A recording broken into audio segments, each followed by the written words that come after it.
Bismillahirrahmanirrahim. Alhamdulillah.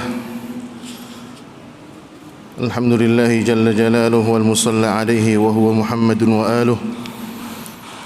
Wa khairu ma umila kitabullahi jalla fi'ulah. Allahumma birahmatika ummana wakfina syarra ma ahammana. Wakfina ma ahammana wa ghammana. Wahdina wa amitna ala dinil Islam wa ala kitabillahi wa sunnati Rasulillahi sallallahu alaihi wasallam. Uhayyikum jami'an bi tahiyyatil Islam. Assalamualaikum warahmatullahi wabarakatuh. Alhamdulillah, para jamaah yang dimuliakan Allah Subhanahu wa taala, para bapak dan ibu yang mudah-mudahan yang hadir pada hari ini tercatat sebagai orang-orang yang berada di jalan Allah Subhanahu wa taala. Karena tidak ada seorang pun yang keluar dari rumahnya untuk melakukan satu kebaikan, wabil khusus talabul ilmi, mencari ilmu, kecuali Allah Subhanahu wa taala mengirimkan kepadanya malaikat yang selalu mendoakan orang tersebut dengan doa ampunan, Allahumma ighfir lahu, Allahumma ighfir laha. Jadi doa ampunan itu bukan buat orang meninggal aja Bapak Ibu sekalian, tetapi juga buat kita. Kita yang masih hidup itu membutuhkan doa ampunan, apalagi yang sudah meninggal. Makanya doa kita di saat mengenang orang tua, Rabbighfirli wa liwalidayya warhamhuma kama rabbayani shaghira. Ada seorang ulama, Al-Habib Alwi bin Abdurrahman As-Saggaf. Beliau adalah adik dari Al-Habib Ali bin Abdurrahman As-Saggaf. Beliau sekarang tinggal di Citayam. Beliau belum lama memberikan nasihat kepada para thalabatul ilmi, kepada para pencari ilmu.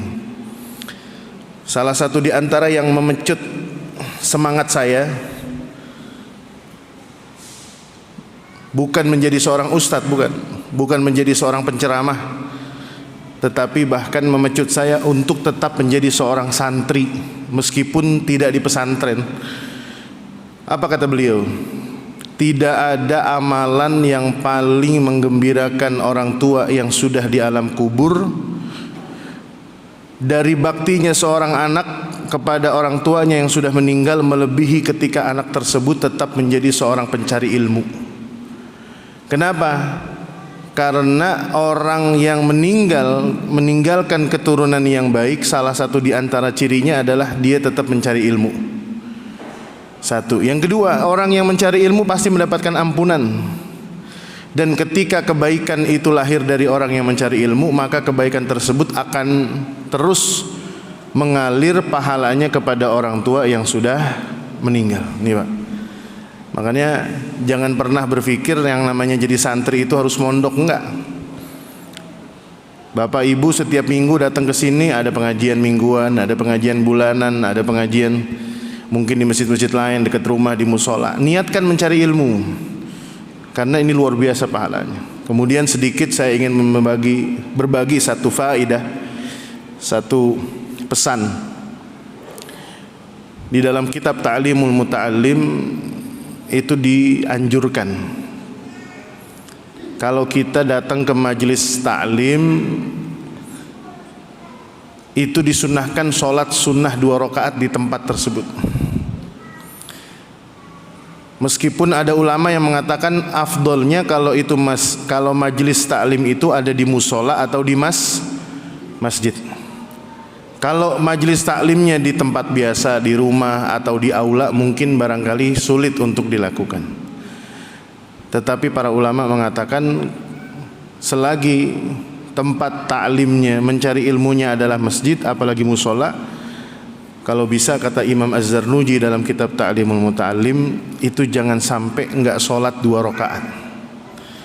Karena bisa jadi itu adalah miftahun, pintu kuncinya untuk mendapatkan ilmu yang bermanfaat.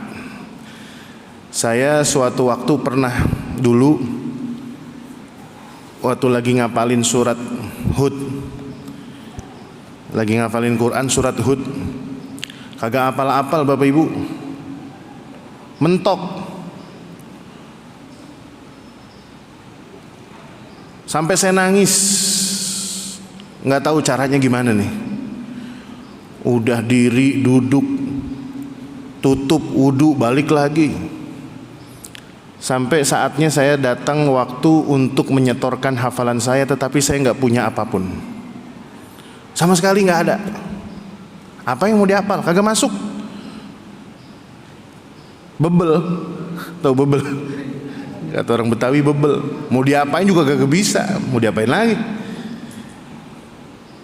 Karena nama saya udah dipanggil sama guru saya, kebetulan saya punya guru orang Afrika. Ini di Masjidil Haram nih nyetornya nih. Saya duduk, nangis saya, padahal udah bangkot, nangis. Mau ngapain saya? Mendingan dipukul dah. Nangis. Kata guru saya pakai bahasa Arab. Mohon maaf saya terjemahin ya.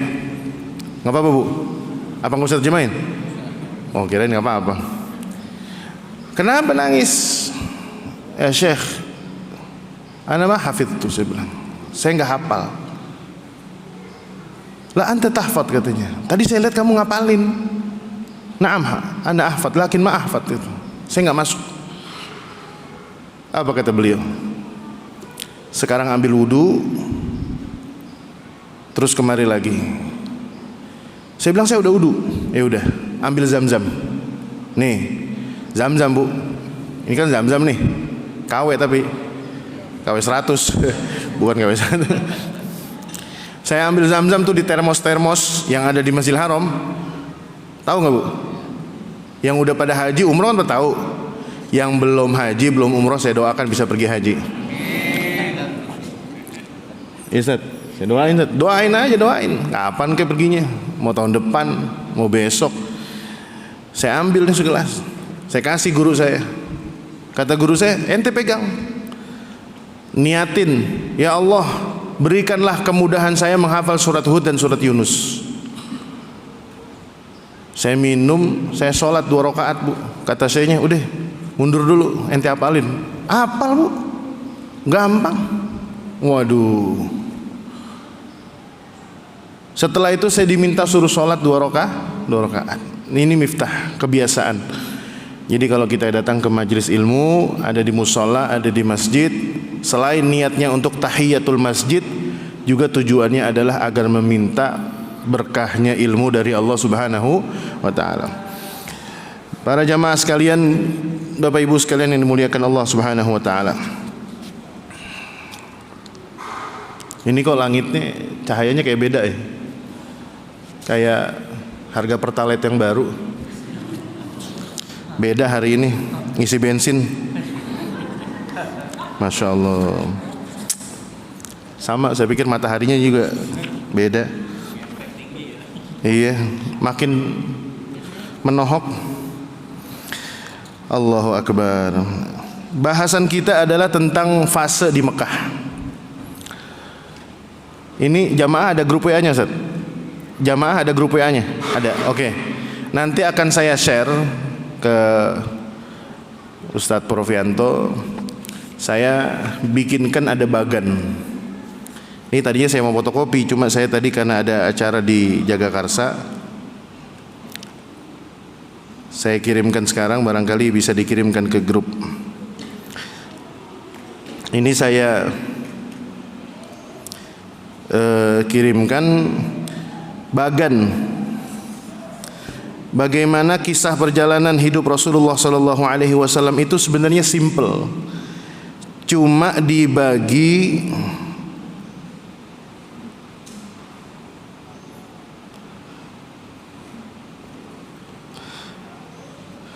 tiga bagian. Ini saya kirimkan, maaf.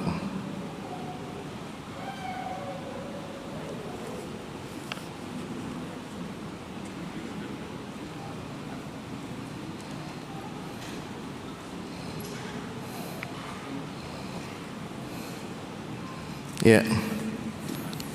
Tafadhol.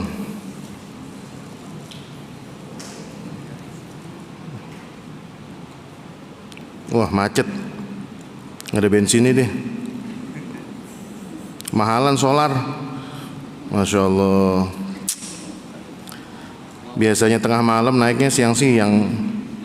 Orang habis makan sayur asem semangkok sama ikan peda, Bu, naik 2:30. Macet nggak sini pom bensin? Macet? Pom bensin penuh kemarin? Sama aja ya. Baik. Kemudian saya merekomendasikan ada satu Instagram, ini bukan vendor, bukan endorse, bukan. Jadi ini dikelola oleh beberapa mahasiswi Ummul Qura. Termasuk diantaranya istri saya ada di situ. Itu ada Instagram yang menjadikan tema bahasan utamanya adalah As-Sirah An-Nabawiyah. Ini ntar saya kasih linknya.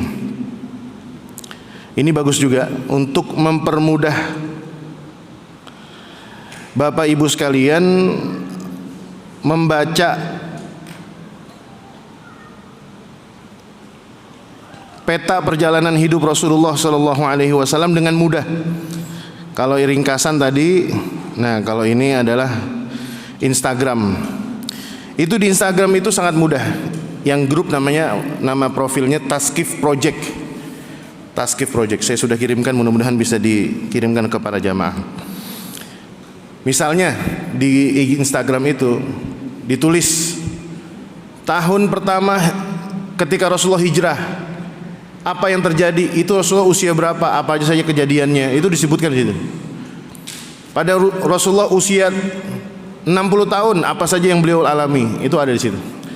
Jadi mudah-mudahan bisa membantu atau menyebarkan kebaikan kepada kita semua dan lingkungan. Bapak Ibu sekalian berbahagia, ad-da'watul jahriyah. Dakwah jahriyah ini adalah bagian yang pertama dari fase kedua perjalanan kehidupan Rasulullah. Saya ulangi lagi. Ad-da'watul jahriyah, dakwah jahriyah, dakwah sirriyah, mohon maaf. Dakwah secara diam-diam ini adalah permulaan dari perjalanan kehidupan Rasulullah SAW fase kedua. Karena sebagaimana yang saya sudah jelaskan, fase kehidupan Rasulullah itu hanya dibagi 3. Pertama, dari mulai semenjak beliau lahir sampai beliau diangkat menjadi seorang apa? Seorang Rasul. Ini adalah fase pertama. Dan itu adalah masa di mana Rasulullah SAW kurang lebih sekitar berapa tahun? 40 tahunan. Diangkat menjadi seorang Rasul. Kemudian ini di bagian ini ada nih.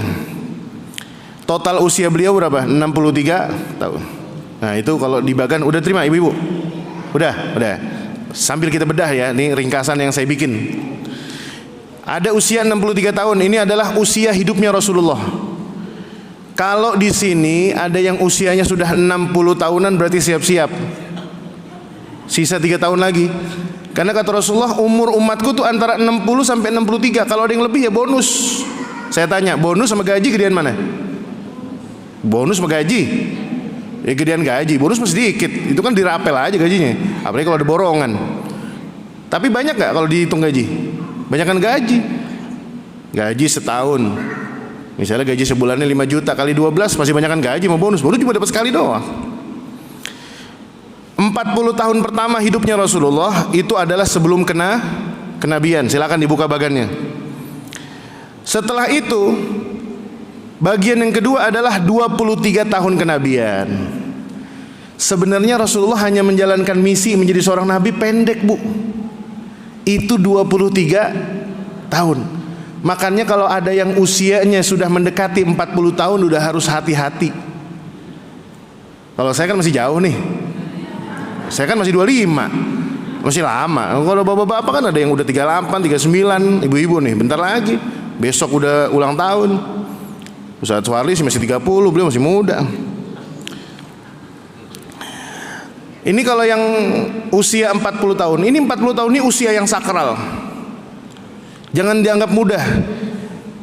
Orang yang sudah mendekati usia 40 tahun kalau bisa banyak-banyak sholat taubat, banyak-banyak istighfar, banyak-banyak sedekah, banyak-banyak berubah, datang majlis taklim, datang ke rumah guru, datang ke majlis zikir.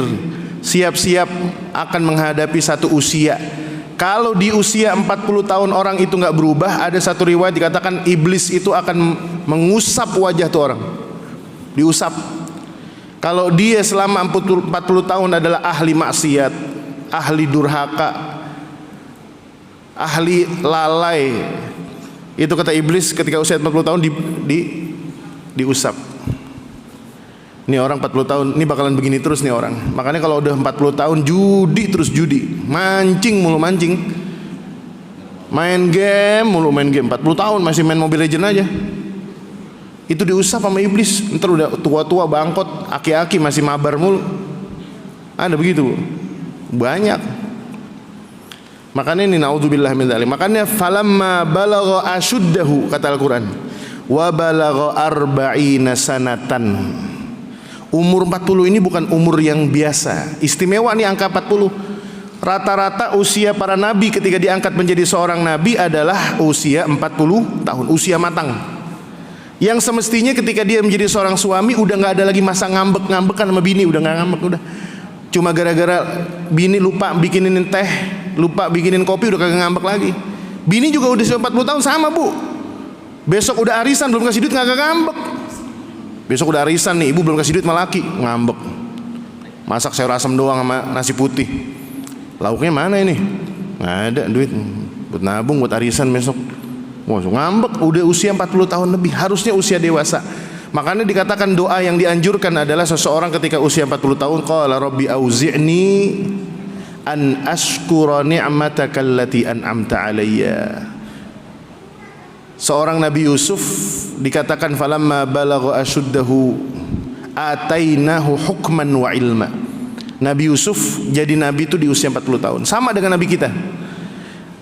Usia yang seharusnya sudah dewasa, tetapi zaman sekarang anak kita ada yang udah tua bangkot tetapi belum dewasa. Udah kuliah tapi bangun subuh masih perang dunia. Bener gak? Masya Allah, AC dimatiin, lampu dihidupin, jendela dibuka. Burung murai udah berkicau, dia masih ngorok. Burung tetangga tuh, burung murai udah berkicau, dia masih tidur. 6:30 baru ngulet, masih ileran.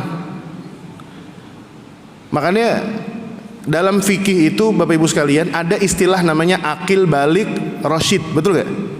Pernah dengar gak itu? Akil balik rasyid. Akil ini berakal, anak kecil nih usia 2 tahun udah berakal dia. Akil. Dia kalau gelap takut, panas lari, lapar bilang, akil. Balik itu usia ihtilam. Anak laki-laki ihtilamnya beda dengan perempuan. Perempuan menstruasi, laki-laki itu nuzulul mani, keluarnya sperma. Tetapi ada namanya dalam fikih rasyid. Rasyid ini apa? Falamma balagha ashuddahu wa balagha arba'ina sanah. Itu sudah di puncaknya rusyd. Seorang rasyid itu gambarannya apa? Kalau kata ulama nih, fikih gampang. Kalau saya orang Betawi ngerti ini begini. Ibu, cara mengetahui anak ini rasyid apa enggak, suruh dia pergi ke warung. Jangan Alfamart. Alfamart sih kembalian jujur insya Allah. Indomaret masih jujur. Ibu suruh pergi ke warung atau beli jajanan, kasih uang 100.000, pesenin begini, Neng, pergi deh ke warung, ke Alfamart, bukan warung, warungnya Po Ima tuh. Siapa kayak Po Ima? Ngapain mak? Dengerin, beli Blue Band 1, gula 1/4 kilo, minyak goreng 1 liter. Ibu udah tahu nih harganya. Blue Band berapa harganya sekarang? Sebelum kenaikan ini aneh. Ini yang kagak tahu harganya pasti dapat sering dapat berkat nih.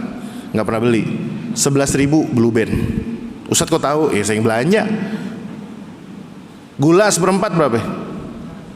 5.000. 5.000. Berarti berapa itu? 16. Tambah minyak seliter 15.000 misalnya. Berapa jadinya? 16 tambah 15 berarti 31. Ini anak, kalau dia dikasih kembalian dia bisa ngitung dan dia tahu berapa pok harganya. Dia nanya ke tukang warung, semua berapa pok? 31. Dikasih uang 100.000, mestinya kembali berapa? 69. Ini anak dikasih uang 60.000, kurang berapa? Kurang 9. Dia kagak ngitung, dia kagak protes. Sampai di rumah dia kasih ke bundanya, ke mamahnya, mah nih udah belanjaan. Emaknya tahu, pengen ngetes berapa semua belanjaan. Tadi kata Pok Ima 31.000. Uangnya berapa tadi mama kasih? 100. Kembalian berapa? Dicek sama dia, 60. Ada yang kurang nggak? Nggak tahu aku. Wah gitu anak kecil, anak zaman sekarang nih, anak angkatan 2000, tahu aku gitu. Kamu nggak ngitung? Ya aku nggak tahu kan, kata mama suruh belanja doang. Nih, ini udahlah masuk tanda-tanda anak ini kurang Rasyid. Kalau dia adalah memiliki kecerdasan, Harun Ar-Rasyid digelar Ar-Rasyid itu karena orangnya emang luar biasa pemikirannya. Dia akan mengkritisi tukang warung, Pok, kan 31.000 Pok, uang saya cepet. Kompor cuma kembaliin 60, kurang 9.000 Pok. Nah ini anak berarti sudah masuk pemikiran yang matang. Makanya kalau anak zaman sekarang dikasih uang 100.000, jam 12 siang orang lagi pada lapar, dibeliinnya apa? Data internet lebih penting daripada nasi padang. Betul nggak? Loh, kalau kita punya uang 100.000 jam 12 siang perut geruyukan cari nasi padang, beli kikil tunjang kayak otak sapi kan. Anak zaman sekarang mendingan saya lapar daripada saya nggak punya kuota. Ini permasalahan rumah tangga kita. Akhirnya usia mereka ketika menikah baru setahun nikah cerai sama istrinya, baru punya anak 1 berantem sama suaminya. Ditanya kenapa kok cerai sama istrinya bang? Istri saya tidak menghormati saya Ustaz. Istri saya tidak pernah menghargai saya. Kok bisa? Saya lagi asik-asiknya main game, disuruh jemur Ustaz. Apa nggak durhaka istri begitu Ustaz? Saya langsung geleng-geleng kepala. Saya pikir dia lagi sholat tahajud, disuruh nyuci. Dia pikir dia lagi sholat duha, disuruh ngurusin anak. Saya lagi main game Ustaz, disuruh jemur. Apa nggak kualat tuh istri saya? Ente yang kualat bukan dia. Bu tuh anak kita. Makanya kalau kita punya anak perjaka, tanya sebelum dia ngelamar anak orang, sebelum dia demen sama orang, tanya dulu, bang udah siap bang jadi suami? Udah siap jadi bapak? Tanya. Yang udah siap aja kadang suka berantakan rumah tangganya, gara-gara si fulanah, gara-gara si fulan selingkuh sini selingkuh sana, punya demenan sini demenan sana. Nih makanya ketika usia 40 tahun Rasulullah SAW sudah ditempa. Kisah sebelumnya kan kita udah dengerin bagaimana Rasulullah itu dulu adalah seorang pengembala. Karena luar biasa ditempanya anak kita Bu. Ya Allah, boro-boro ngulek, yang ada GoFood mulu nongol depan rumah. GoFood, mie ayam GoFood, Indomie GoFood. Padahal tinggal masak air, cemplungin telur jadi, sawi potak-potek, masukin mangkok jadi. Sekarang anak zaman sekarang ya Allah, dikasih uang jajan 20.000 dibalikin. Udah mah kalau nggak ada duit nggak apa-apa, aku mah ikhlas. Kurang dikasih uang jajan 20.000. Anak SD jajan 20.000 sekarang kurang. Masya Allah. Emang kalau di jajanan emang mahal. Kalau kata Gus Baha, orang zaman sekarang ini yang bikin kita menjadi orang mustahik, kita ini bisa jadi mustahik zakat nih Bu. Yang menyebabkan kita menjadi mustahik zakat itu adalah karena keinginan kita lebih besar daripada kebutuhan. Betul nggak? Coba dah. Kalau kita mau beli sesuatu, pikir-pikirin dulu. Kalau perlu istikharah dah. Ya Allah pengen boba, ambil air wudu, istikharah, Allahu Akbar. Doa, ya Allah, jika memang boba adalah baik untukku, untuk duniaku, berikanlah dia ya Allah. Nggak apa-apa. selesai sholat istikharah, ketemu emak babanya, disuruh ini suruh itu, ditanya jadi beli boba, kagak jadi dah, udah hilang. Maksudnya itu, Sayyidina Umar pernah keluar rumah, Bu, pernah keluar rumah, bahasa kita pengen jajan, pengen beli daging, besok pengen makan daging kata Sayyidina Umar, kalau kata orang Cakung besok masak tangkar lah. Baru keluar rumah berapa kaki, dia ngomong sama diri sendiri, akullamashtahayta ishtaraita ya Umar, apa setiap yang ente pengen ente beli? Apa ente nggak takut latus alunna yauma idzin? Balik lagi Bu, Umar ibnul Khattab. Lah kalau kita mata belekan, bau asem badan, rambut kagak karuan, mesen GoFood apa aja dateng, baru nelen belum nyampe lambung tuh makanan mesen lagi. Masya Allah. Ini kita yang menjadikan kita mustahik zaman sekarang itu bukan karena kebutuhan kita kurang, bukan, tetapi karena keinginan kita kurang. Sesuatu yang jadi nafsu kita, pengen beli ini, pengen makan ini, pengen punya ini, pengen beli itu, akhirnya tiba-tiba menjadi sakral. Wah besok nih saya beli nih kenpel yang otomatis, yang cuma diginin doang nih, ngepel. Wah ngepel, gara-gara pulang pengajian ke tempat temennya punya pel yang gratis, yang otomatis. Nih kadang kan, mohon maaf nih, pengajian kan kadang ada yang suka bikin masukan yang kurang bagus Bu dalam kehidupan kita. Mohon maaf nih, kadang kita kalau kata Imam Abdullah ibnu Mubarak, kalau kita ziarah ke rumah orang jangan komentar apa-apa. Kadang mulut kita kan gampang banget ngeluarin statement. Mulut kita nih gampang usilnya, njeplak kalau kata Ustaz Suhari, njeplak aja, selalu njeplak kagak ada saringannya. Datang ke rumah adek, ngelihat hordeng, dicolek ipar kita nih. Kita punya ipar, kita colek. Perempuan sama perempuan, laki sama laki. Hordeng udah 2 tahun kagak ganti-ganti, pelit banget laki lu, ganti hordeng. Kalau gue mas setiap tahun hordeng ganti. Ini tadinya nih yang dibisikin itu imro'atun solehah, udah paling bener banget tuh, soleh banget dah. Hordeng udah pada buluk juga kagak minta ganti, gara-gara dibisikin sama iparnya, hordeng mah ganti setahun sekali, malu sama tamu. Wah lakinya pulang ngaji dirongrong, bang ganti hordeng bang. Hah, ganti hordeng, kenapa ini? Gara-gara kita punya komentar ke rumah tamu, bawa cangkirnya gompal, tanya lu cangkir begini buat tamu. Akhirnya tuh orang nggak nanya gaji kita berapa, penghasilan kita berapa. Dia gaji suaminya 10 juta, lah kita suami kita raja jalanan, ojol. Bawa uang sehari 200.000 udah hebat. Kadang kita suka memberikan komentar kepada orang di sekitar kita tanpa kita ukur, saudara. Akhirnya puyeng. Teman kita punya Supra butut, kita komentarin, wah pantesan lu kalau ngaji telat mulu, Supra butut lu pakai, gua dong Aerox. Pulang ngaji yang ada bukan ingat ilmu, ingat apa? Aerox. Duduk sholat duha di masjid, wiridannya apa? Aerox mulu. Akhirnya apa Pak? Keinginan kita lebih besar daripada kebutuhan. Arba'ina sanah, kembali kepada usia 40 tahun. Rasulullah menjalankan misi 23 tahun. Nah, 40 tahun ini sendirian. Ini fase pertama. Fase kedua itu pecahan daripada 23 tahun di bawahnya. Kelihatan nggak? 13 tahun adalah fase kedua. Bagaimana dakwah Rasulullah Shallallahu Alaihi Wasallam di Makkah. Kemudian yang 10 tahun terakhir adalah dakwah Rasulullah Shallallahu Alaihi Wasallam di Madinah. Udah jelas Bu ya? 13 tahun dibagi 2, bawahnya lagi silakan yang lihat di handphone nih. 3 tahun adalah dakwah secara sirriyah, sembunyi-sembunyi. Nanti kita akan bahas dakwah sembunyi-sembunyi itu apa sih? Siapa orangnya? Kenapa Rasulullah dakwah sembunyi-sembunyi? Kepada siapa beliau berdakwah?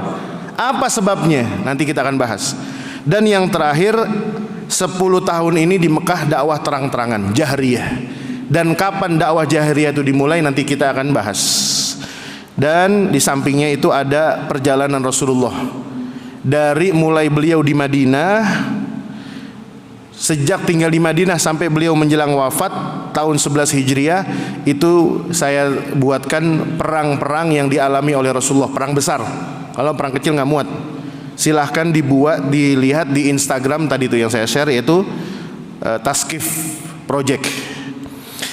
Jamaah sekalian yang muliakan Allah Subhanahu wa taala, Allah Subhanahu wa taala berfirman, "Wa anzir ashiratakal aqrabin." Ini adalah wahyu yang kesekian. Ada ulama yang mengatakan ini adalah wahyu yang keempat.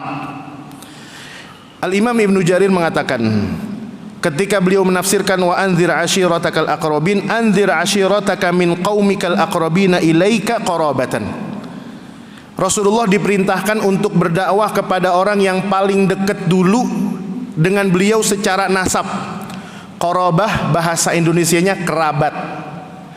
Qarabah bahasa Indonesianya kerabat. Bahasa Indonesia itu banyak serapan dari bahasa Arab, Bu. Makanya kalau ada orang rada-rada alergi sama Arab, susah.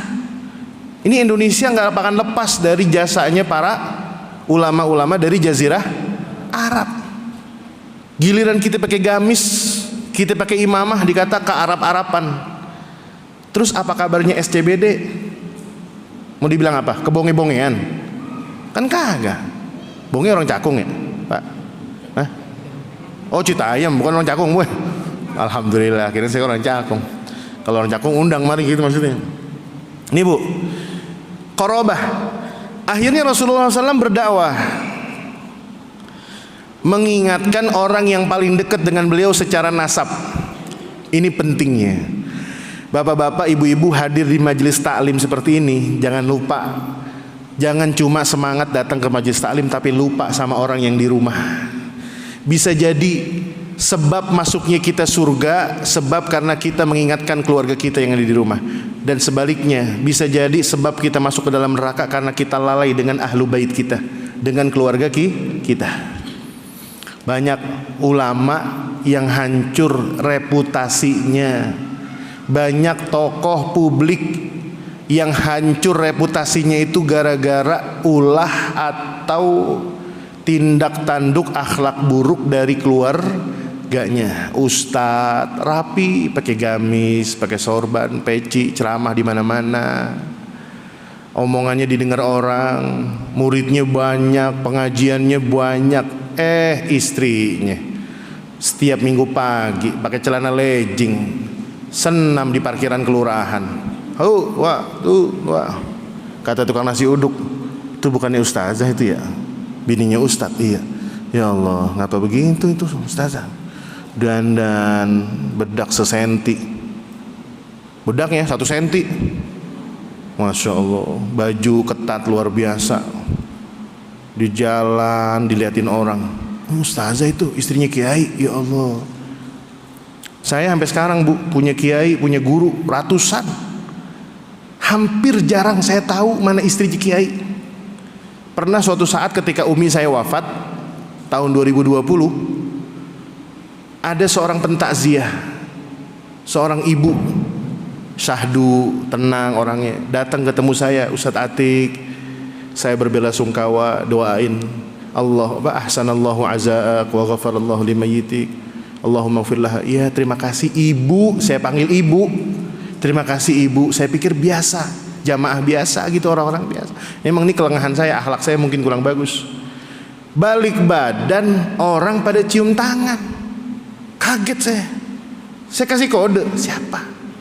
Kata beliau siapa? Kata orang-orang, istrinya Kiai Haji Abdul Muhid Abdul Fattah, doktor, Allah yarham, udah meninggal, alumni Madinah. Istri Kiai, saya kagak tahu. Ya Allah, saya kejar lagi. Bu Nyai, mohon maaf Bu Nyai, saya kagak kenal Ibu. Saya baru ngelihat wajah beliau itu hari. Bertahun-tahun saya belajar sama Kiai Abdul Muhid, saya baru ngelihat istrinya itu. Kalau sekarang kagak. Bini Kiai, guys, lagi makan sama Abi, guys. Makan apa Bi? Sabu haci. Masya Allah, alhamdulillah guys, ini bilnya 5 juta. Bini Kiai. Saya bukannya, mohon maaf, bukannya bini Kiai nggak boleh aktif di sosmed, boleh. Tapi jangan nongol-nongol mukanya, jaga muruah suami. Begitu juga laki. Kalau istrinya ustazah, lakinya bukan ustadz, jangan keluar rumah pakai celana kolor.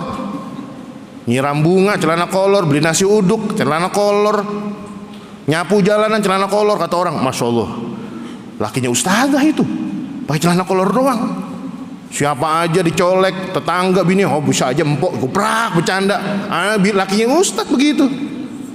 Nih Bu, pentingnya Indonesia krisis tentang ketahanan keluarga. Saya ingatkan nih, kita seorang diri sama suami menjaga anak supaya jadi anak yang soleh dan solehah, tapi di luar sana ribuan sistem, ribuan aplikasi, ribuan acara, ribuan event akan merusak, menargetkan anak-anak kita, memporak-porandakan rumah tangga kita. Orang tuanya bercerai, istrinya bercerai dari suami, suami bercerai demi keinginan sesaat, nafsu sesaat, gara-gara demen sama janda, gatel, genit sama janda, nikah lagi. Mohon maaf mah, sudah ada tanda cinta lagi di hatiku untukmu. Anak udah 6 kagak ada cinta. Paul, ntar listrik, dia pengen lari aja itu, nggak mau bayar listrik.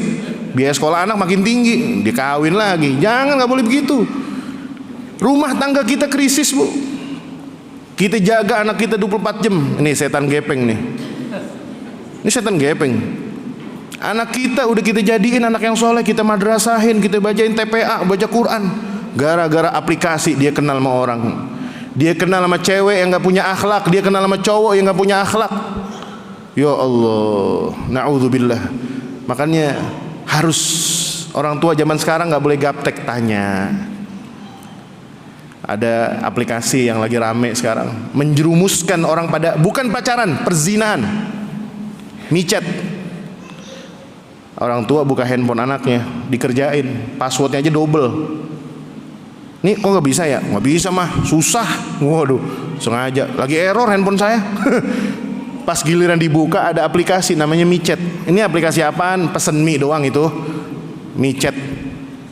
Orang tua zaman sekarang dikerjain Pak.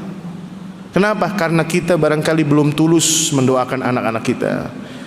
Seberapa sering anak kita itu merasakan pelukan hangat ketika bangun sholat subuh, dipeluk anaknya, di keningnya diusap. Saya masih teringat sampai sekarang kalau bangun subuh, tangan hangat ibu saya, tangan hangat ayah saya nyampe di telinga, nyampe di kening, dibacain ya Hayyu ya Qayyum, ya Hayyu ya Qayyum. Dikasih waktu 5 menit supaya bangun. Kalau kagak, gagang sapu yang datang. Oh begitu. Sekarang anak gugat orang tua gara-gara digebugin. Allahu Akbar. Kembali kepada wa anzir ashiratakal aqrabin. Ini adalah permulaan dakwah sirriyah. Yang dimaksud dengan dakwah sirriyah itu bukan dakwah mendek-mendek underground, diem-diem, bukan. Maksudnya adalah dakwah yang pertama, mafhumnya adalah keluarga dulu.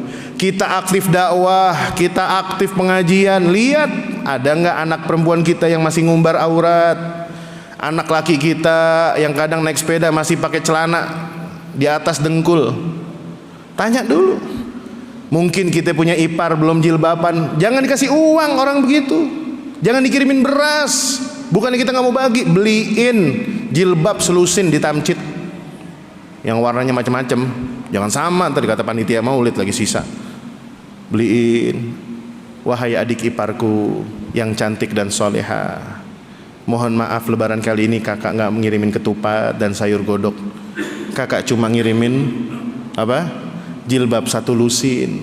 Mudah-mudahan engkau akan lebih terlihat syahdu dan lebih terlihat cantik. Masya Allah. Ipar laki masih demen pakai kolor kemana-mana. Ketemu iparnya pakai celana kolor, waduh kagak ada tahu akhlaknya. Besok beliin celana Bu, beliin celana sarung kalau mau murahan dikit. Sarung atlas setengah kodi beliin. Nih ipar, besok-besok kalau saya datang sama bini pakai sarung, jangan pakai kolor doang. Kita juga ngeliatnya malu. Oh gitu Bang? Iya. Masya Allah. Dakwah yang paling dekat terlebih dahulu, supaya ketika kita dakwah di luaran sana akan ada perasaan tenang. Jangan sampai ada perkataan, ya Ustadz ceramah di mana-mana, istrinya kagak ndablek. Ustadz di mana-mana, anaknya beler mulu. Ini berat Bu, makanya dakwah sirriyah ini berat. Ketika kita berbicara tentang ketahanan keluarga, kita berbicara tentang pondasi. Penting betapa besarnya luka yang ditanggung oleh seorang Nabi Nuh alaihi salam. Ya bunayya irkam ma'ana wala takum ma'al kafirin. Apa jawaban anaknya? Qala ya abati apa? Qala ya bunayya irkam ma'ana wala takum. Qala ya abati apa? Allahumma shalli ala sayyidina Muhammad. Ya bunayya irkam ma'ana wala takum qala ya abati sa'awi ila jabalin ya'simuni minal ma'. Wahai ayahku, saya akan pergi ke atas gunung berlindung dari banjir bandang ini. Nabi Nuh sedih, Bu. Anak seorang nabi. Nabi Lut, siapa yang ngebangkang? Istrinya. Jangan sampai, dan itu tidak ditemukan gambarannya pada istri-istri Nabi kita Muhammad sallallahu alaihi wasallam. Nah, ini yang harus kita banggakan. Kita harus menjadikan contoh dari Rasulullah sallallahu alaihi wasallam. Istri-istrinya akur, akhlaknya bagus. Bukan berarti rumah Rasulullah nggak ada dinamikanya. Ada dinamikanya. Sayyidah Aisyah pernah ngambek nggak? Pernah ngambek. Kagak tanggung-tanggung ngambek nih, ngapain? Banting piring. Ibu pernah? Oh, berarti belum nyontoh Sayyidah Aisyah. Maksud saya jangan itunya, jangan banting piringnya. Ntar pulang ngaji sini banting lakinya. Ngapa mah? Kata Ustaz suruh nyontoh Sayyidah Aisyah. Ini jamaah yang kurang ngeh nih ngajinya. Sayyidah Aisyah pernah ngambek, Pak. Cemburu gara-gara itu jadwal hari Rasulullah bersama beliau, dan Aisyah yang bertugas masak. Sementara salah satu istri Rasulullah yang lainnya masak kebanyakan, kelebihan. Kata beliau nih, kata istri, kalau nggak salah Hafsah ya, apa Zainab saya lupa. Ya, kebanyakan saya masak. Bilang ke pembantunya, Neng, kirimin dah ke rumah Rasulullah. Bawain ke semangkok, ini kelebihan. Bawain, ngetok pintu. Ya Rasulullah, ini dari Ummuna. Iya, taruh aja situ. Aisyah namanya istri paling muda, paling cantik, gadis pas dinikahi. Cemburu. Lah gimana sih empok, orang jadwal saya Rasulullah masih dimasak lagi. Dibanting mana? Banting, Bu. Kalau kita lakinya dibanting pun, wah, mancing 3 hari kagak pulang-pulang. Bini kita ngambek. Wah, laki-laki zaman sekarang, Bu, mancing 3 hari kagak pulang, kagak bawa ikan lagi baliknya. Rasulullah senyum, diam aja. Bilang ke sahabat yang lain, ini ngamuk di depan sahabat, Bu. Ada sahabat lagi bertamu, Aisyah banting piring. Kalau kita langsung ke dapur, di mana harga diri saya? Kamu banting piring di depan sahabat-sahabatku. Waduh. Rasulullah senyum, cuma bilang satu kalimat, gharrat ummukum. Ibu kalian cemburu. Selesai? Belum. Datang ke Aisyah, diusap-usap pundaknya, didoakan, Allahumma gfir li Aisyah. Ya Allah, ampunilah Aisyah. Nggak ada akhlak yang lebih mulia daripada Rasulullah SAW. Warfa' darajatiha, angkat derajatnya Aisyah. Yang tadinya marah, Bu, senyum, didoain sama laki. Ini kita bini marah, kita balik marah. Cara kita kalau bini ngambek, Pak, kalau bini ngambek aja ke toko emas. Bener gak, Bu? Setuju gak? Ajak. Nggak beli nggak apa-apa, sedengin doang. Nyedengin, muat mah, muat. Gelang-gelang yang berapa tuh, 5 gram, muat. Muat mah, cakep nggak? Cakep. Kalung, sedengin aja, Pak. Selesai, udah mah, senyum, udah girang. Yang mana Pak jadinya, Pak? Enggak, nyedengin doang. Yuk pulang. Kan nanti udah seneng. Paling di motor gaplokin helmnya. Dasar laki tua bangka bawa toko emas kan mau beliin, nyedengin doang. Masya Allah. Ya cari, Pak, gimana caranya bini biar kagak marah. Ya. Dari sinilah kemudian dikisahkan dalam sebuah hadis dari Ibnu Abbas radhiyallahu taala anhuma. Beliau mengatakan, ketika turunnya ayat wa anzir ashiratakal aqrabin, Rasulullah sallallahu alaihi wasallam melakukan satu dakwah. Nih, ini membantah pernyataan orang-orang yang mengatakan yang namanya dakwah Siriah itu underground, diem-diem. Enggak. Sayyidina Abdullah bin Abbas mengatakan ketika turun wa anzir ashiratakal aqrabin, Rasulullah naik ke gunung yang namanya Jabal Abi Qubais.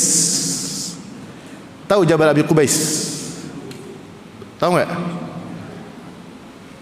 Pergi umroh, bayarin saya, entar saya tahu. Kan katanya mau tahu. Kalau ibu umroh ajak saya, ntar saya kasih tahu Pak. Ya, nggak usah mahal-mahal, bintang 5 aja.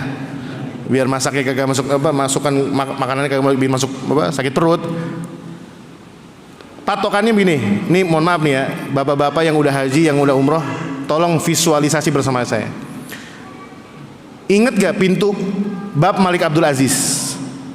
Pintu King Abdul Aziz yang pernah umroh nih, bayangin. Pintu nomor 1. Kebayang? Yang belum umroh jangan manggut. Kebayang Ustaz. Yang belum umroh jangan manggut. Bayang gak? Pintu nomor 1. Kalau pintu nomor 1, Bapak membelakangi pintu nomor 1, artinya apa? Membelakangi Ka'bah, membelakangi pintu. Kalau Bapak diri membelakangi pintu nomor 1, Bapak akan melihat ada istana kerajaan di situ. Di sebelah kanan Bapak ada hotel, kawasan perhotelan Zamzam Tower. Ingat Pak Prof? Ya, ingat Ustaz. Saya sering kagak ingat Ustaz, kenapa? Sendal saya hilang mulu kalau lagi sholat. Keluar dari pintu 1 ada istana kerajaan. Itu istana dulunya adalah gunung, makanya istananya tinggi. Namanya Jabal Abi Qubais. Tahun 50-an itu masih di tempat tinggal untuk orang-orang biasa. Kalau nggak salah tahun 80-an, 90-an atau 80 itu di era Raja Fahad dijadikan istana. Disitulah Rasulullah SAW berdiri.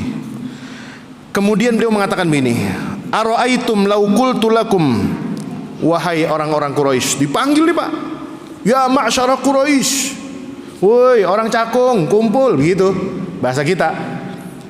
Ini kalau bahasa dulu, orang Bani Quraisy kumpul. Apa kata Rasulullah? Menurut kalian, kalau saya mengatakan anna khailan bisafhi hadzal jabal, seandainya saya katakan kepada kalian ada rombongan pasukan yang di balik gunung ini yang akan menyerang kita pada saat ini, akuntum musaddiqiyya. Ini nanya Pak, bukan ngeprank. Kan kemarin tanggal 1 katanya mau naik bensin, tanggal 1 nggak jadi kan, orang pada ngisi bensin jam 10 malam. Taunya nggak jadi. Taunya kemarin naik tanggal 3 jam 14.30 naiknya. Cakep banget lagi itu. Ustaz kenapa diulang-ulang Ustaz? Kesel saya. Kecuali ibu kan, ibu sama bapak duitnya banyak sih. Kata Rasulullah, akuntum musaddiqiyya. Kenapa Rasulullah bertanya begitu? Karena Rasulullah ini orang yang punya reputasi paling baik, nggak pernah bohong. Ini kata Rasulullah, umpamanya, ini bahasa kata umpama, bukan bohong, bukan mengatakan ada pasukan, bukan, ini bukan khobar takkid, bukan. Tapi soal bertanya, seumpamanya saya katakan ada pasukan di belakang gunung ini mau nyerang kita, pada percaya nggak? Apa kata Quraisy nih, dengerin. Naam, kita percaya. Ma jarabna alaika kadziban qat. Kita nggak pernah dibohongin sama ente barang sekalipun. Ya kalau kita kan sekarang Pak, coba Bapak pegang mic masjid dah besok. Assalamualaikum, warga Cakung kumpul. Ini orang lagi pada duduk. Siapa itu? Ono, si Ono. Udah lama dia begitu itu. Sedeng, pegang mic mulu. Bener gak? Dagang kita nggak dipercaya. Apaan dulu dagang rinso aja kita ditipu. Apa sekarang dagang tanah? Kita punya reputasi yang kadang nggak bagus, bikin orang nggak percaya. Rasulullah nggak punya reputasi buruk Pak. Apa kata orang Quraisy? Ma jarabna alaika kadziban qat. Kamu ini nggak pernah dusta. Qala fa inni nadhirun lakum. Kalau kalian percaya, kata Rasulullah, saya ini adalah seorang nabi yang diutus untuk memberikan peringatan kepada kalian, baina yadayya azabun syadid, bahwasanya siapa yang tidak beriman itu akan diancam dengan siksa yang sangat pedih. Kemudian ada seorang tokoh publik saat itu, zaman sekarang disebutnya influencer, ya kan? Ada tokoh publik yang mengatakan apa? Tabban laka, celaka ente.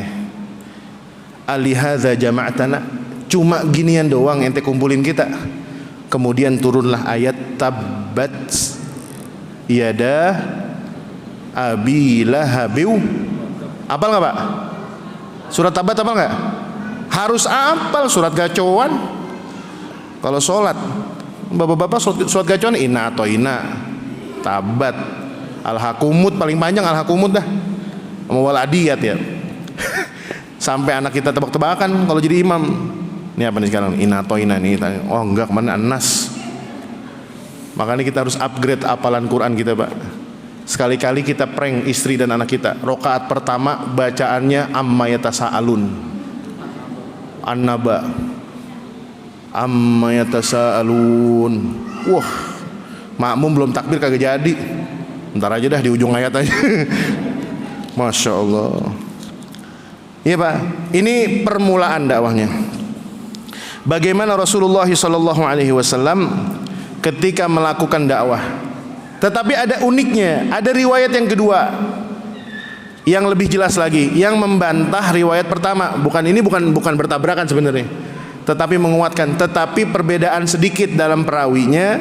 Riwayat yang kedua mengatakan Rasulullah itu berdirinya bukan di gunung Jabal Abi Kubais, tetapi berdirinya di Gunung Sofa. Di mana Gunung Sofa? Gunung Sofa itu tempat melakukan ibadah sa'i antara Sofa dan Marwah. Nih, pada ingat nggak Gunung Sofa Marwah? Ingat nggak Sat? Yang kagak umroh malah iya ingat Sat, ingat. Pernah lihat di mana? Di TV. Di TV. Mudah-mudahan bisa pergi haji, pergi umroh. Amin. Nggak usah nggak ngajak saya nggak apa-apa. Nggak, jangan pikirin, ntar pikirin lagi. Kemudian dalam dakwah sirriyah ini akhirnya efeknya apa? Efeknya nih, resistennya apa? Setelah Rasulullah mengumumkan itu, ternyata reaksi orang Quraisy ternyata tidak nyaman. Mereka mengintimidasi, mulai mempersulit Rasulullah SAW. Di saat itulah Rasulullah SAW memiliki dua orang yang selalu bersama Rasulullah dan menjadi penopang dakwah beliau. Yang pertama adalah istri tercinta beliau yang bernama Sayyidah Khadijah. Dan yang kedua adalah paman beliau yang sampai akhir hayatnya tidak mengucapkan kalimat la ilaha illallah, yaitu Abu Thalib, yang tidak lain adalah ayah dari sahabat Ali bin Abi Thalib. Dari situ tapi Rasulullah nggak diam. Rasulullah dakwah pelan-pelan. Dan dari situ kemudian kita melihat dalam sejarah Rasulullah SAW ada 5 orang sahabat. Ada riwayat yang mengatakan 7. Ya, 7 begini. Ada 5 orang sahabat yang menjadi orang pertama yang masuk ke dalam Islam, yang akhirnya kita sebut dengan istilah as-sabiqunal awwalun. Sekarang saya tanya, siapa saja orangnya? Yang pertama, Abu Bakar As, dari golongan orang-orang dewasa al-ahrar, bukan budak, alias merdeka. Yang kedua, jangan lupa Khadijah al-Kubra, istri Rasulullah SAW. Kemudian yang ketiga siapa? Yang ketiga siapa? Ali bin Abi Thalib, dari kalangan al-ghilman, anak muda, anak kecil. Ya bahasa kita ABG, masih unyu-unyu. Kemudian apa? Yang keempat, dari golongan budak. Siapa? Zaid bin Harithah. Zaid bin Harithah ini yang kemudian nanti beliau menjadi anak angkatnya Rasulullah. Meskipun kemudian Allah membantah bahwasanya anak angkat itu ada di dalam Islam, tetapi bukan sama hukumnya dengan anak kandung. Kan anak orang kita di zaman sekarang nih, kalau kita tanya, ini siapa bu? Ini siapa pak? Ini anaknya pak? Oh bukan, ini anak angkat saya. ketika kita menyatakan anak tersebut anak angkat, entah itu angkat beneran, maksudnya apa? Tuh dong diurus dari bayi, orang tuanya yatim piatu. Anak angkat, bukan nasab. Apalagi mahram, bukan. Anak angkat itu tidak menjatuhkan hukum syariat. Kalau ibu angkatnya, berarti nggak boleh buka aurat, nggak boleh salaman kepada anak angkatnya. Ayah angkat sama anak angkat yang perempuan juga sama. Dia bukan mahram, bisa dinikahin. Akhirnya Zaid bin Harithah ini dulu pernah menikah dengan seorang wanita dari kalangan syarifah. Kemudian diperintahkan oleh Allah untuk menceraikan istrinya supaya dinikahi oleh Rasulullah. Dikatakan amsik alaika zaujaka wattaqillaha wa tukhfi fi nafsika wallahu mubdi. Atau dalam ayat yang berbeda di surat yang sama Allah mengatakan apa? Zaid bin Harithah dikatakan diperintahkan oleh Allah Subhanahu wa taala untuk menceraikan istrinya. Falamma qada Zaidun minha wataran zawwajnakaha. Ketika Zaid menceraikan istrinya, selesai masa iddahnya, kemudian dinikahkan oleh Rasulullah, anak angkat, istri dari anak angkat. Tujuannya apa? Supaya masyarakat muslim dahulu, bahkan sampai detik ini mengatakan istilah anak angkat itu tidak menghalalkan syariat. Ibu boleh punya anak angkat, bapak boleh punya anak angkat, tapi bukan berarti kemudian serta-merta menjadi halal. Buka aurat sembarangan. Kita sebagai anak nanya, ini kok mama buka aurat? Ya anak sendiri, ngelahirin kagak, nyusuin kagak. Bukan siapa? Bukan siapa-siapa. Jelas ya? Nah, yang kelima, tadi kan Abu Bakar sudah, Khadijah sudah, Ali sudah, Zaid bin Harithah sudah, dan ini ada riwayat yang mengatakan sahabat berbeda pendapat nih. Siapa orang kelima yang masuk kepada dakwahnya Rasulullah sallallahu alaihi wasallam? Sebentar, saya kelewatan nih. Disebutkan di sini. Yang selanjutnya adalah Abu Bakar As-Siddiq, Zaid bin Harithah, Ali bin Abi Thalib,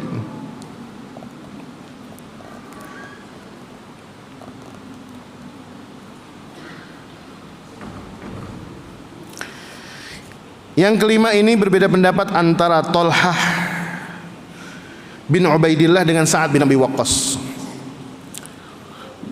Makanya kalau saya lebih mengatakan pendapatnya daripada berbeda pendapat, masukin aja 7 orang, 8 orang. Setelah siapa tadi? Zaid bin Harithah, kemudian Tolhah bin Ubaidillah, yang kemudian yang ketujuh adalah Sa'ad bin Abi Waqqas, dan yang terakhir adalah yang ke berapa itu? Ke-8 adalah Abdurrahman bin Auf.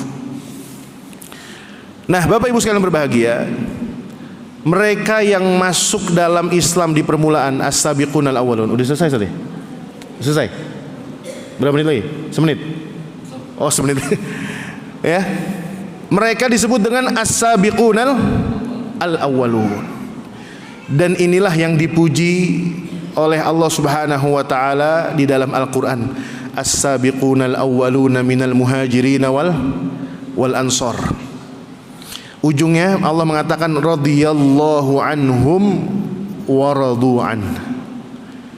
Allah kalau sudah mengatakan ridho kepada sahabat-sahabat Rasulullah, itu berarti udah bersih, Pak. Ridho itu lebih tinggi dari kata cinta. Cinta itu bahasa Arabnya hub. Ya kan, anak zaman sekarang kan kalau manggil lakinya hubi, manggil istrinya hubi.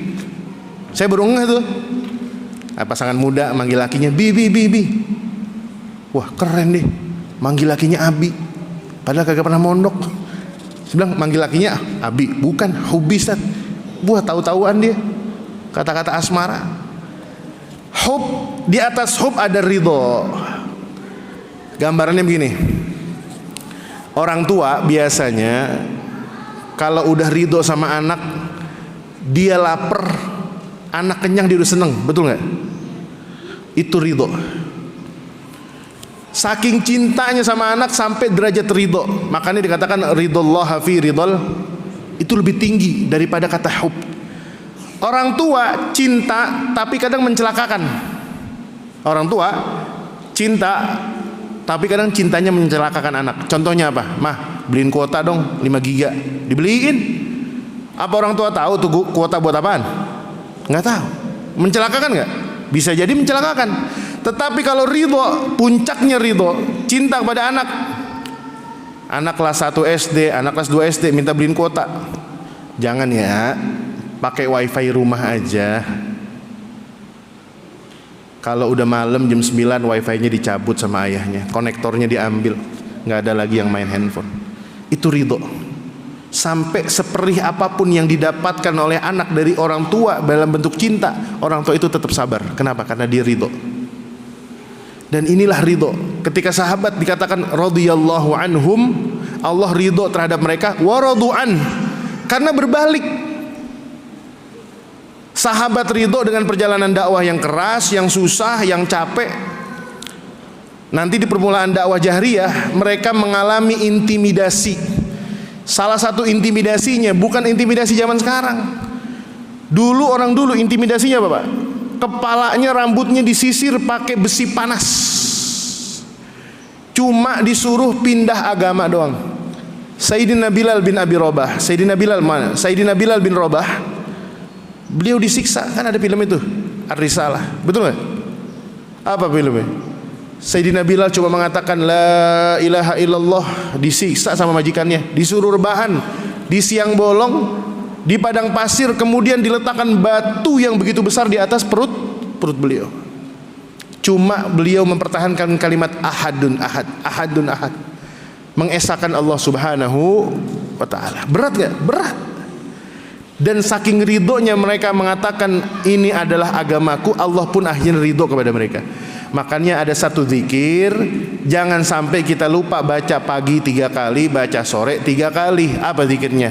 Raditu billahi rabba wa bil islami dina wa bi Muhammadin nabiyan sallallahu alaihi wasallam wa bi Muhammadin nabiyya wa rasula. 3 kali. Itu kan baca tuh zikir pagi, zikir sore. Di Al-Ma'surat ada, di Ratib Al-Haddad ada, Ratib Al-Attas ada. Zikir pagi petang juga ada. Raditu billahi rabba wa bil islami dina. 3 kali pagi, 3 kali sore. Ini berat, Pak. Oleh karenanya sahabat yang dulu as-sabiqunal awwalun, ketika mereka masuk pada Islam, inilah orang pertama 10, bahkan dikatakan ada sekitar 10 ditambah dengan beberapa orang yang tidak dikenal. Mereka inilah menjadi orang-orang yang melakukan dakwah di garda terdepan pertama kalinya. Berat. Pada tahun pertama, waqad aslama fis sanawati tsalath adadun minar rijali wan nisa'i wasyabab wa minal ahrari wal abid akthar min 70 nafsan.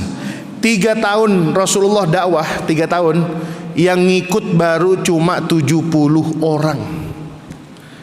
3 tahun, Pak.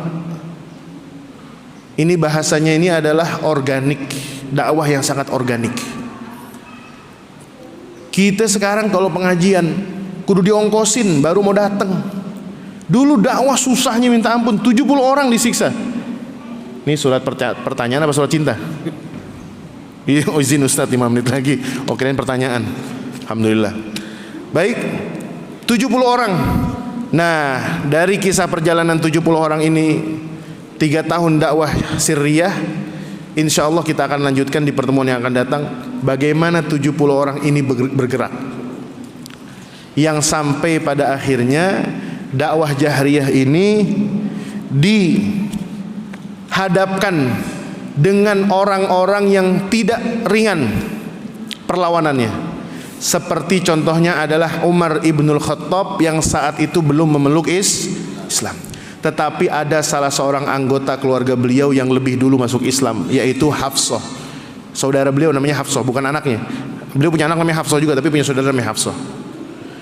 Suatu waktu Hafsah itu kalau bahasa kita kegep, ketahuan, kaget saat beliau lagi baca Quran. Diem-diem baca Quran, Sayyidina Umar masuk ke rumah adiknya. Adiknya ini dengan iparnya, dengan suami adiknya ini sudah masuk Islam duluan. Akhirnya, dulu kan Quran bukan bentuk Quran mushaf, masih dicatat di beberapa pelepah. Kebetulan yang dibaca saat itu adalah surat Toha. Toha ma anzalna alaikal qur'ana litashqa tadhkiratan liman yakhsha tanzilan mimman khalaqal arda was samawatil ula ar-rahmanu 'alal arsy istawa. Ini Toha, surat Toha. Permulaan suratnya itu menggunakan qawafi. Qawafi itu artinya apa? Kalau bahasa kita sajak. Sajak itu artinya kayak pantun. Belakangnya apa? Nyebur, bur semua. Kalimat ur semua. Kan, makan, semua kan gitu. Kan itu namanya qawafi. Ujungnya sama. Surat Toha juga sama indah. Sayyidina Umar ini orang yang memiliki bahasa yang sangat bagus. Ketika dia gampar adanya digampar tuh. Gara-gara baca Quran. Dikatakan asobati andini jaddik, apakah kamu sudah murtad dari agama kakekmu? Dia masih berbohong. Enggak, saya enggak murtad. Saya cuma baca kalam Robnya Muhammad SAW. Dari situlah kemudian Rasulullah Sayyidina Umar bin Khattab waktu itu belum masuk Islam, beliau meminta adiknya untuk membaca Al-Quran. Ketika dibaca surat Toha itu, Sayyidina Umar kemudian duduk termenung. Beliau mengatakan, ini bukan omongan biasa. Nggak pernah saya hidup di Jazirah Arab ada orang yang mampu membuat syair seperti ini. Kata adiknya, bal laysat bisyair. Bahkan ini bukan syair. Ini adalah kalam Allah yang merupakan Tuhannya Muhammad yang memerintahkan dia menjadi seorang Rasul dan Nabi. Dari situlah kemudian Sayyidina Umar bin Khattab mencari di mana keberadaannya Muhammad SAW. Yang kemudian bersamaan dengan waktu itu Rasulullah berdoa. Dalam salah satu doanya Rasulullah mengatakan, Allahumma ayyidil islama bi ahadil umaraini. Ini detik-detik sebelum Umar masuk Islam nih, dan kemudian masuklah ke dalam dakwah jahriyah.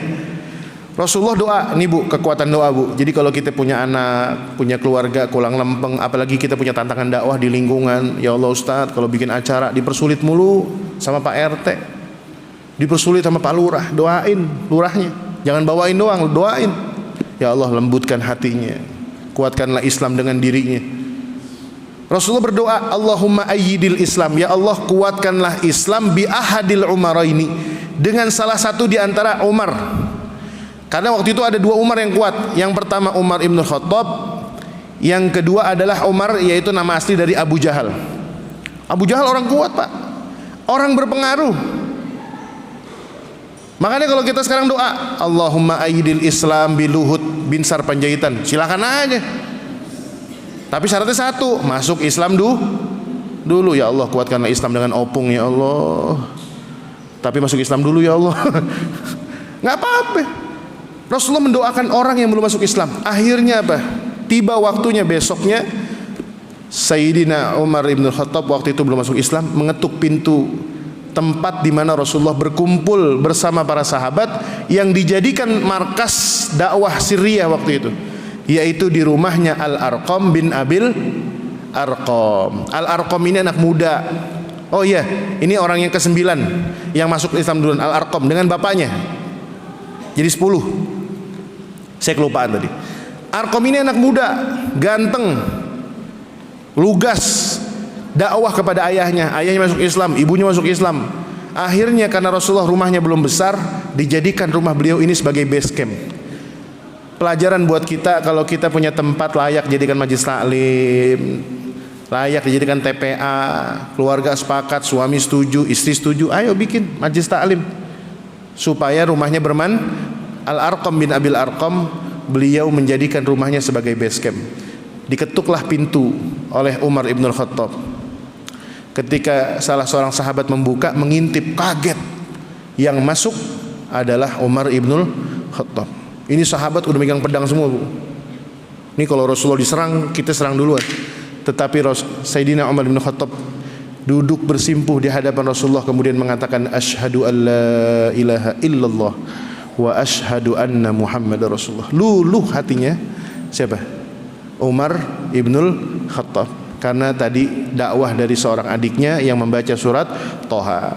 Insyaallah di bagian yang kedua, dakwah sirriyah dan jahriyah, di pertemuan yang akan datang kita akan bahas bagaimana dakwah jahriyah bermula sampai kemudian menjelang detik-detik perjalanan Rasulullah meninggalkan kota suci Mekah menuju ke Al-Madinah. Di dakwah jahriyah ini dahsyatnya luar biasa. Ujian dakwah makin dahsyat. Disitulah kemudian kita akan mengenal ada sebuah keluarga Ammar bin Yasir yang kemudian ibunya menjadi wanita pertama yang mati syahid di jalan Allah Subhanahu wa taala karena mengalami siksaan yang amat sangat pedih oleh bangsa Quraisy. Dan di situ pula peran Abu Bakar As-Siddiq, orang kaya raya yang kemana-mana di Mekah pergi bawa duit berkantong-kantong. Orang kaya di zaman dulu, dakwah lagi susah. Sayyidina Abu Bakar bawa uang berkantong-kantong. Ngapain? Memerdekakan budak yang sedang disiksa. Budak sisa berapa harganya? 10.000. Saya bayar 10.000 dirham. Bawa. Ini berapa? 15.000. Duitnya habis untuk memerdekakan orang-orang yang tertindas. Dan ini adalah pelajaran berat bagi kita, pelajaran besar bagi kita, bagaimana ketika harta yang banyak yang Allah titipkan kepada kita, mudah-mudahan kita bisa gunakan untuk kebaikan yang akan membawa kita pada kemaslahatan di dunia sebelum di akhirat nanti. Amin ya rabbal alamin. Demikian Bapak Ibu sekalian berbahagia, kajian kita pada pekan hari ini. InsyaAllah pertemuan yang akan datang kita akan membahas tentang bagian terakhir dari dakwah jahriyah. Mudah-mudahan kita akan bertemu dengan Rasulullah SAW di akhirat kelak nanti, dan kita akan dijadikan sebagai min khirati ummati Muhammad SAW, menjadi umat yang terbaik dari umat Muhammad SAW. Allahumma anfa'na bima 'allamtana wa 'allimna ma yanfa'una wa zidna ilman bi rahmatika ya arhamar rahimin. Rabbana hab lana min azwajina wa dhurriyyatina qurrata a'yun waj'alna lil muttaqina imama. ربنا تقبل منا إنك أنت السميع العليم وتب علينا إنك أنت التواب الرحيم. ربنا اغفر لنا ولوالدينا وارحمهم كما ربونا صغارا. وصلى الله على نبينا محمد وعلى آله وصحبه وسلم. سبحان ربك رب العزة عما يصفون وسلام على المرسلين والحمد لله رب العالمين. Lebih kurangnya saya mohon maaf. Wal afu minkum. Wassalamu alaikum warahmatullahi wabarakatuh.